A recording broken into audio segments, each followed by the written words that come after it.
Il est exactement 19h à Moribabougou depuis la capitale malienne d'où nous émettons. Merci infiniment de votre constante fidélité. C'est donc l'heure d'une nouvelle page d'information dont voici les principaux titres. L'autonomisation et l'indépendance économique des femmes au cœur des discussions dans une conférence débat initiée par l'amicale des femmes de l'ANPE. Depuis 2010, plus de 80 associations féminines ont été formées par l'Agence nationale pour l'emploi qui entend donc multiplier ses efforts en faveur de l'épanouissement des femmes. Et dans l'actualité africaine, nous vous parlerons du Mozambique, la première étape de la tournée africaine du pape François. Il a atterri à Maputo ce mercredi 4 septembre où il devrait normalement engager un dialogue avec la classe politique pour consolider le récent accord de paix entre le gouvernement et l'ex-rébellion de la Renamo.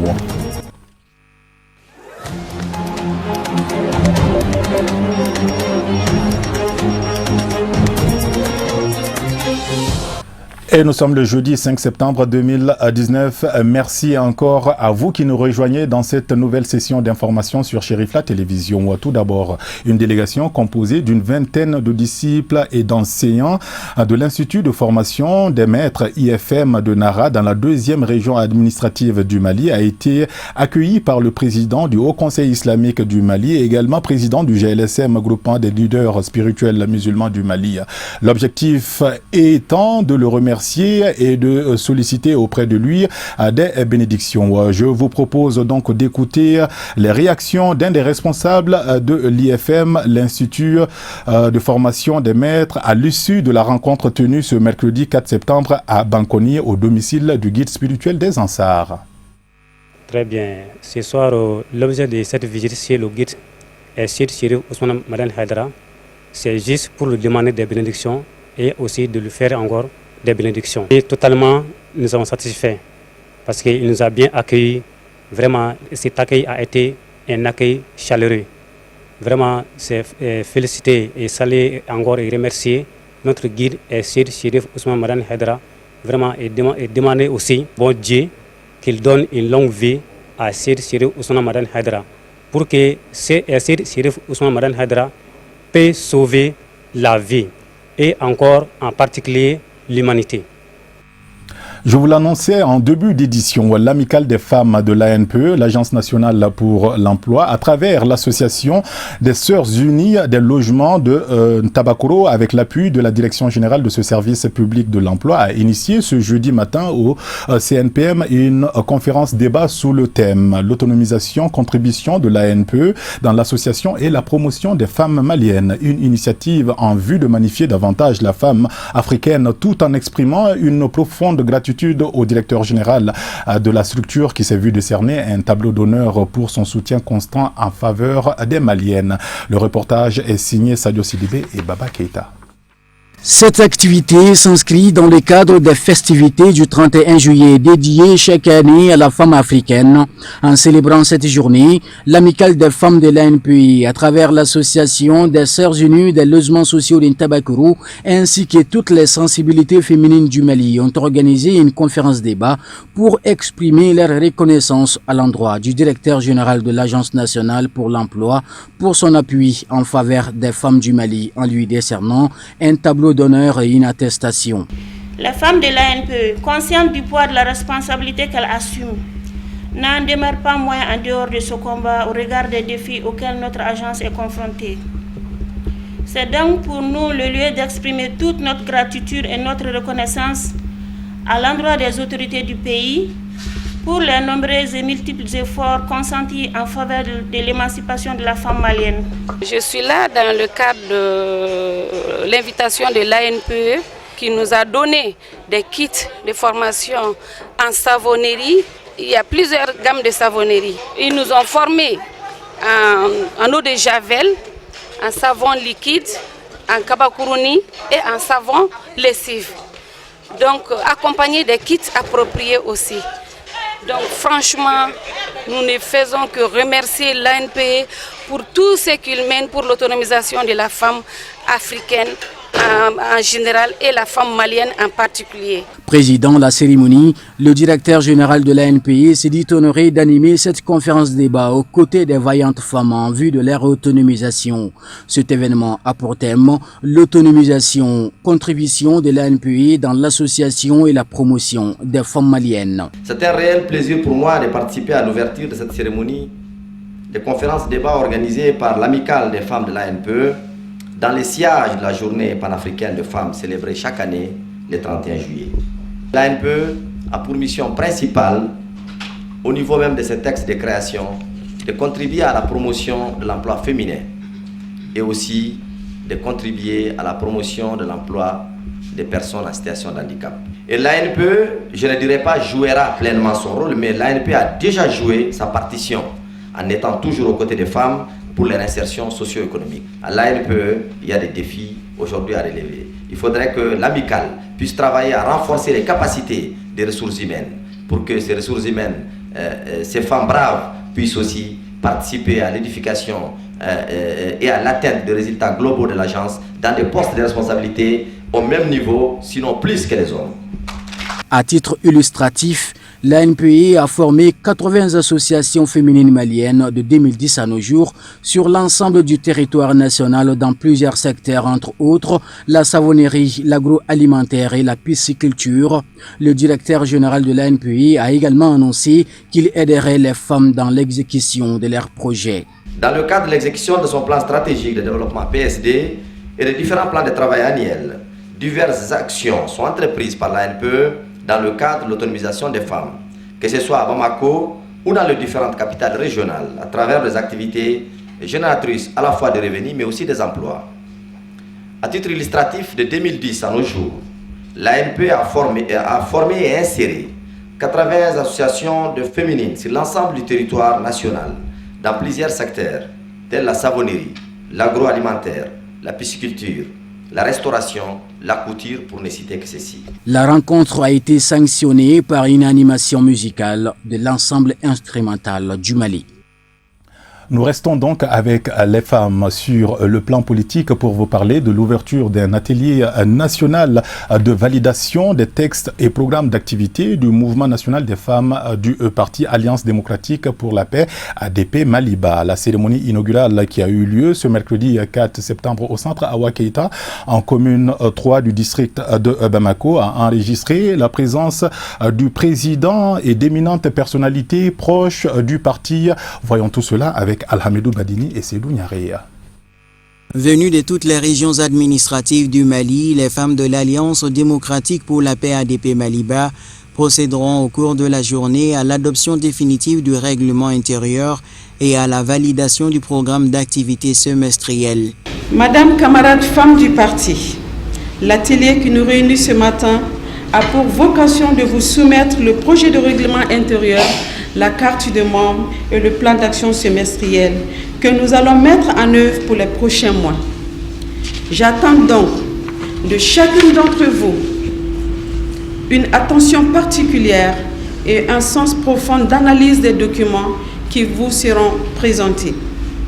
Concrètement, il serait requis de votre part de donner votre appréciation sur les contenus, d'analyser les stratégies proposées et de proposer vos précieuses contributions pour les améliorations avant leur validation. À l'issue des travaux, elles disposeront d'une feuille de route claire quant au mode de fonctionnement du mouvement. Présente à la cérémonie, le président national du parti a exhorté les femmes à une grande assiduité afin d'aboutir à des recommandations qui augurent un lendemain meilleur.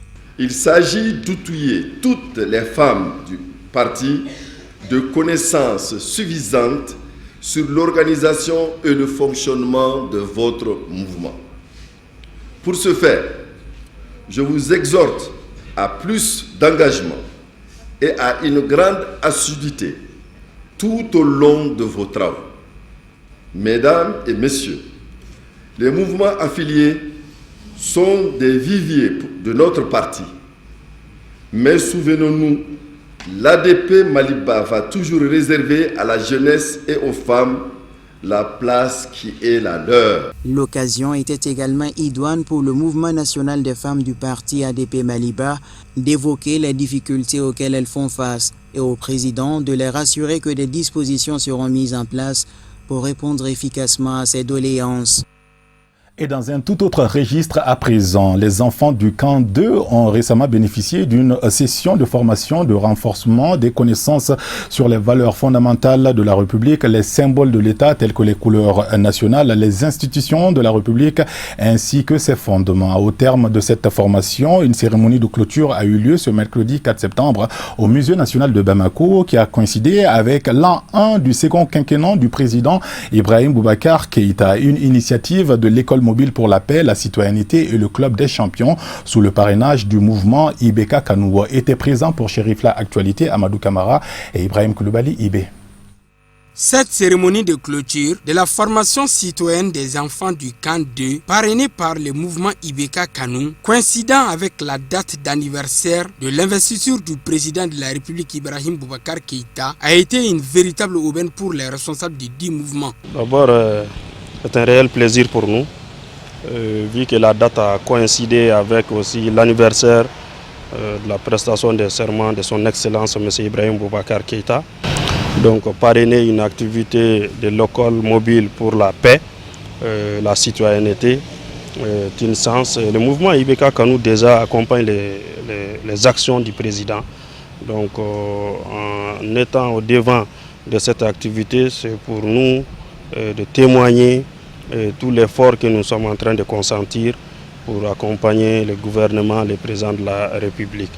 Surtout que nous avons vu dans la salle qu'il y a des enfants qui sont très bien formés sur la citoyenneté. Ils nous ont donné des séquences, des imitations par rapport à la paix et la citoyenneté qui donnent à ravir et qui donnent à réfléchir aussi. Et d'où notre engagement à être aux côtés de ces enfants-là aujourd'hui. Cette formation à l'endroit des enfants pour acquérir des connaissances sur le drapeau national, les institutions de la République, les valeurs républicaines et les fondements de la nation est une initiative de l'école mobile pour la paix, la citoyenneté et le club des champions. L'objet de cette cérémonie, d'abord, c'est la clôture de la formation citoyenne des enfants. Alors, des enfants du camp 2 de la gendarmerie nationale. Donc nous avons fait une formation pendant 2 mois. On a jugé nécessaire de venir faire la restitution devant les parents, devant la presse, pour montrer ce qu'ils ont appris pendant cette formation. Et aussi, aujourd'hui, c'est le 4 septembre 2019. Le 4 septembre 2018, nous étions au Palais de la Culture à la cérémonie de l'investiture festive du chef de l'État avec l'hymne de la citoyenneté. Au cours de cette formation, nous avons parlé de la paix, la citoyenneté, la cohésion sociale et aussi les institutions de la République du Mali. Voilà, vous avez vu les enfants dans la salle, ils ont parlé de ça. Il y a beaucoup qui ne savent pas ça. En général, même les parents, voilà, les grands, ils ne maîtrisent pas ça. Il faut que les enfants connaissent ça. 1, 2, il faut qu'ils apprennent à se présenter. Ça, c'est aussi un point très important. Et 3 aussi, c'est pour leur permettre de véhiculer des messages. Voilà, des messages contre l'atrocité, c'est-à-dire les tueries qui se passent actuellement dans le monde. Pas ici seulement au Mali, mais dans le monde. Il faut mettre fin à ça. Le mouvement Ibeka Kanou entend intensifier ses actions à travers une tournée sur l'étendue du territoire national pour franchir le silence et apporter des réponses adéquates à des questions qui intéressent la vie de la nation. Par la suite, rencontrer la diaspora malienne, où qu'elle soit, pour définir ensemble les grandes lignes de notre avenir, celui de la jeunesse qui aura la lourde tâche d'assurer la relève de demain. Le mouvement Ibeka Kanou remercie l'ensemble de la société civile, l'ensemble de la classe politique malienne, singulièrement le mouvement Ensemble pour le Mali EPM, pour les efforts consentis ça et là. Nous remercions l'école mobile pour la paix et la citoyenneté à travers les responsables. À noter que le mouvement Ibeka Kanou n'est pas à sa première expérience et compte sur d'autres associations, regroupements et clubs pour rejoindre leur mouvement afin de mener des réflexions de taille et cheminer ensemble dans la même direction. En vue de tirer tous les enseignements nécessaires de la pratique de l'avènement de la démocratie au Mali, amorcé au Mali chez nous en 1992, la JICAD, l'Association des jeunes pour la citoyenneté active et la démocratie, a procédé ce jeudi matin à l'hôtel Radisson Blu de Bamako à la cérémonie d'ouverture officielle du Forum national sur la démocratie et la citoyenneté active au Mali. C'était en présence de plusieurs panélistes du processus et c'est Kadidiatou Mbaye et Abdoulaye Sogodogo qui nous en disent plus. Pour la consolidation de la démocratie, l'Association des jeunes pour la citoyenneté active de la démocratie AJCAD et plusieurs organisateurs de ce forum feront l'état des lieux de la pratique démocratique au Mali afin de formuler des recommandations pour le renforcement de la démocratie au Mali en tenant compte des perspectives en vue. Le programme, c'est que nous allons parler sur des aspects politiques de la démocratie, mais aussi sur les aspects sociaux. Alors, il y a des panels qui sont prévus qui prennent en compte la participation des hommes de médias dans la démocratie, quel rôle, quel bilan, la participation des femmes et des jeunes, la participation des partis politiques et surtout les élections. Qu'est-ce qui fait que jusque-là, après 28 ans, pourquoi le taux des élections est toujours bas, pourquoi les élections sont toujours incertaines au Mali et qu'est-ce qui fait qu'aujourd'hui les citoyens ne font pas confiance aux partis politiques et au niveau des partis politiques, qu'est-ce qui traîne encore, qu'est-ce qui freine cette alternance au niveau des partis politiques pour que les jeunes puissent venir au devant de la scène. Les recommandations vont être multi-acteurs. Il y aura des recommandations qui vont s'adresser aux acteurs gouvernementaux, des recommandations qui vont s'adresser à la société civile, aux hommes de médias, aux jeunes et aux femmes. Ce que nous allons faire, c'est que chaque acteur va avoir ses recommandations et il y aura un comité de suivi pour la mise en œuvre de ces recommandations. Parce que l'idée pour nous, ce n'est pas seulement de faire un forum, faire le bilan, mais aussi des recommandations en tenant compte des perspectives. Et ces recommandations vont être suivies et vont être suivies au niveau gouvernemental pour que le triumvirat qui a été mis en place par rapport aux consultations pour les réformes constitutionnelles puissent prendre ces recommandations-là en compte. Aujourd'hui, vous conviendrez avec moi que notre système démocratique a connu des avancées majeures, mais aussi des failles. Des failles qui souvent ont amené les populations à ne pas se reconnaître dans l'animation de notre système démocratique à certains niveaux. Donc un forum aujourd'hui des jeunes sur la démocratie est venu à point nommé. Donc c'est vraiment une action à saluer et c'est ce qui justifie la présence du ministère des Réformes institutionnelles et des relations avec la société civile. En principe, si les résultats escomptés sont atteints, ça va améliorer l'animation de notre démocratie. Ça va créer un débat continu entre les acteurs de la démocratie et ça va amener la couche juvénile et la couche féminine de la population à se reconnaître davantage dans les réformes proposées. Parce que le forum se propose d'élaborer des recommandations qui seront versées dans les documents du dialogue politique inclusif et dont certaines seront prises en compte dans la réforme constitutionnelle en vue. Le forum qui a réuni plusieurs acteurs de la société identifiera et analysera les défis majeurs auxquels la démocratie malienne fait face. Le parc du forum sur la jeunesse, c'est très important parce que le forum, je ne dirais pas qu'il est organisé pour la jeunesse, mais il est organisé pour une mobilisation et tout ce qui compte sur l'avenir de ce pays-là compte pour la jeunesse. Le forum tel qu'il vient de débuter, vous avez tout de suite assisté au premier débat et vous avez constaté qu'on a rappelé encore le rôle de la jeunesse, on a rappelé la place que la jeunesse doit occuper, on a rappelé les problèmes de démocratie, les problèmes liés à notre démocratie actuelle, les défis auxquels notre démocratie est confrontée et parmi ces défis, il y a l'implication de la jeunesse. Durant les 2 jours, les participants venus de tous les horizons du Mali vont échanger sur les enjeux et perspectives de la démocratie dans notre pays. Et on en vient à présent à l'actualité africaine. Je vous l'annonçais également dans les titres. Le pape François a entamé une tournée africaine qu'il a conduit ce mercredi soir à Maputo, la capitale mozambicaine.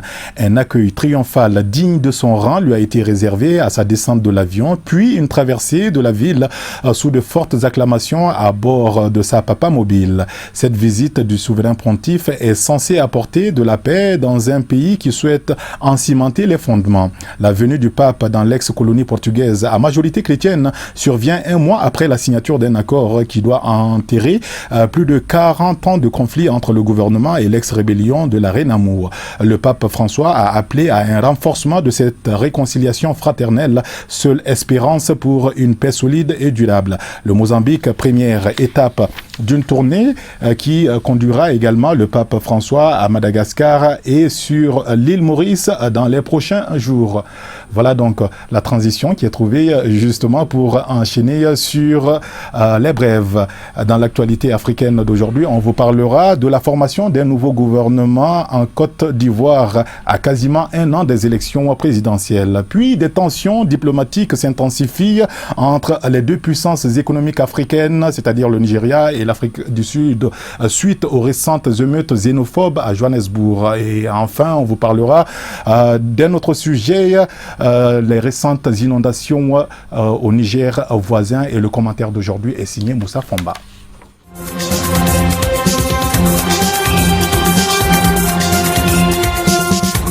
Au moins 42 personnes sont mortes suite aux inondations au Niger. De fortes pluies ont commencé en juin, mais c'est la semaine dernière que les eaux du bassin du fleuve Niger ont atteint des niveaux critiques. On estime que le niveau des eaux grimpe d'environ 10 cm par jour, alors que le pays est en pleine saison de pluie et qu'il a déjà dû faire face à des inondations. L'Organisation mondiale de la santé met en garde contre le risque d'une épidémie de choléra, une maladie d'origine hydrique. Les services météorologiques indiquent que des averses pourraient encore être enregistrées durant tout ce mois. Le gouvernement de son côté pense à relocaliser des milliers de sans-abri. Selon les autorités, au moins 5000 maisons ont été détruites par les inondations, laissant plus de 65 000 personnes en situation vulnérable. Les conditions météorologiques extrêmes sont un phénomène courant au Niger.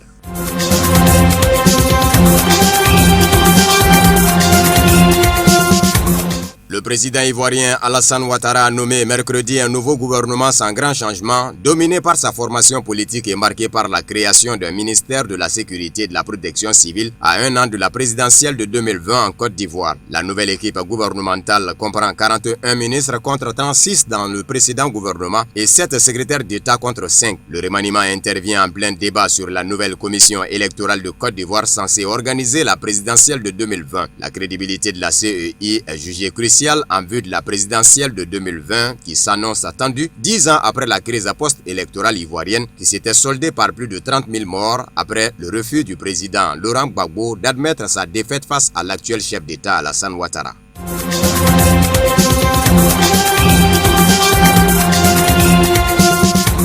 Le président guinéen a annoncé mercredi le début de consultations entre les acteurs politiques et les organisations de la société civile au sujet de la Constitution. La date des élections législatives n'est quant à elle pas encore arrêtée. Le président guinéen Alpha Condé n'a jusqu'à présent pas annoncé de modification de la Constitution afin de pouvoir se représenter en 2020 à la fin de son deuxième mandat qui s'achève en octobre. Mais plusieurs de ses déclarations ces dernières années ont été interprétées en ce sens, et l'opposition lui attribue la volonté de vouloir modifier la loi fondamentale afin de pouvoir se représenter. Si les partisans du président manifestent régulièrement leur enthousiasme pour un changement constitutionnel, plusieurs membres du Front National pour la défense de la Constitution, créé en avril pour s'opposer à un troisième mandat d'Alpha Condé, ont été interpellés en avril et mai lors de manifestations émaillées d'incidents avant d'être relaxés par la justice.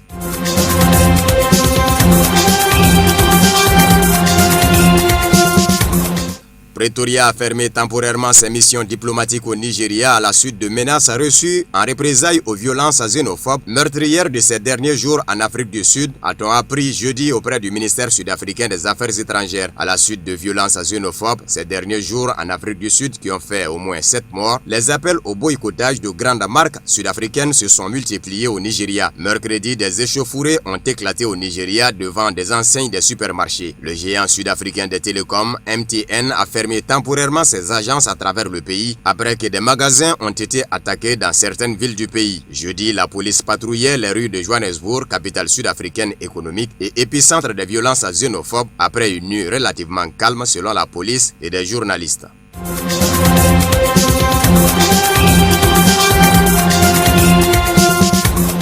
Maurice Kamto, principal opposant à l'inamovible président du Cameroun Paul Biya, sera jugé vendredi par un tribunal militaire pour insurrection. Les ONG internationales dénonçant un procès politique, tandis que la France et les États-Unis et l'Union européenne réclament sa libération après 8 mois d'emprisonnement. Candidat arrivé deuxième à l'élection présidentielle en 2018 face à Paul Biya, M. Kamto est poursuivi pour insurrection, hostilité contre la patrie et rébellion. Pour ces motifs, il risque théoriquement la peine de mort, même si elle n'est plus appliquée au Cameroun. Plusieurs dizaines de ses alliés politiques et partisans comparaîtront en même temps que lui, risquant la même peine. En mars, les États-Unis avaient déclaré qu'il serait sage de libérer Maurice Kamto et encourager le pays à garantir le droit à une procédure juste, à manifester pacifiquement et à la liberté d'expression.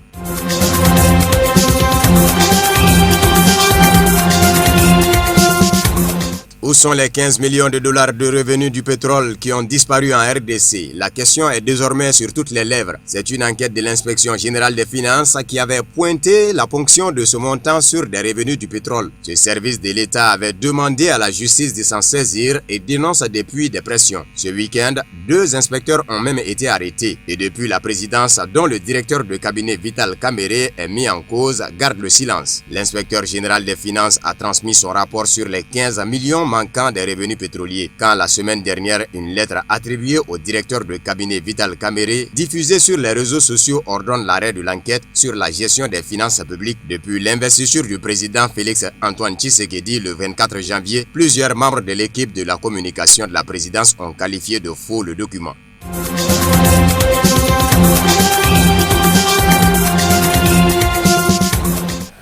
Et voilà donc, c'est cette page consacrée à l'actualité africaine qui referme votre journal d'aujourd'hui, en espérant que vous y avez prêté une attention particulière.